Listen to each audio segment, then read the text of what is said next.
Salam sahabat, dengan Pastor Fabio di sini, dan kita lanjutkan ya renungan kita dari Yesaya pasal yang ke-59. Mungkin kita pernah berpikir, mengapa doa saya itu tidak dijawab oleh Tuhan atau belum dijawab oleh Tuhan? Atau mengapa saya merasa hidup saya semakin jauh dari Tuhan? Kita mungkin sering bertanya-tanya ya, penyebabnya itu apa? Dalam Yesaya pasal 59, jelas sekali ini disebabkan karena dosa. Dosa itu membuat kita semakin jauh dari Tuhan dan membuat banyak sekali kehidupan kita menjadi terhalang. Apapun yang ingin kita lakukan ternyata menjadi halangan karena dosa. Kita lihat di ayat yang pertama sampai ayat yang ke-8, bahwa dosa itu menjadi penghalang utama hubungan kita dengan Tuhan. Ayat yang pertama mengatakan demikian: sesungguhnya tangan Tuhan tidak kurang panjang untuk menyelamatkan, dan pendengarannya tidak kurang tajam untuk mendengar. Tuhan itu tetap berkuasa. Ia sanggup menyelamatkan dan mendengarkan doa kita. Tetapi dosa itu membuat hubungan kita dengan Tuhan menjadi rusak. Yesaya menyebutkan berbagai bentuk dosa yang menyebabkan kita tidak memiliki hubungan yang baik dengan Tuhan. Tangan yang penuh kekerasan, bibir yang berdusta, hati yang merancang kejahatan, hidup yang jauh dari damai sejahtera.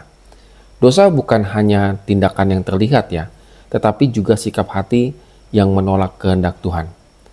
Jadi sahabat sekalian, hati-hati dengan dosa ini, karena itu membuat hubungan kita dengan Tuhan menjadi terhalang.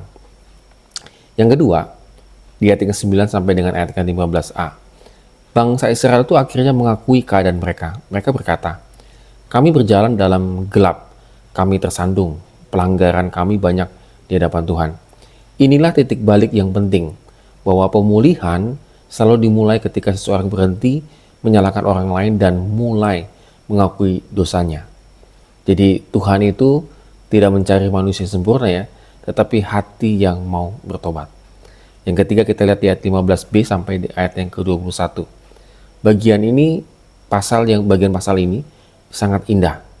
Ketika tidak ada seorang pun yang sanggup membawa keadilan, Tuhan sendiri turun tangan. Ia digambarkan memakai baju zirah kebenaran, ketopong keselamatan, jubah pembalasan.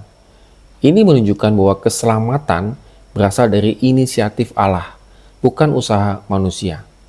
Jadi nubuatan ini menunjukkan kepada karya Yesus Kristus, Sang Juru Selamat yang akan datang mengalahkan dosa dan memulihkan hubungan manusia dengan Tuhan.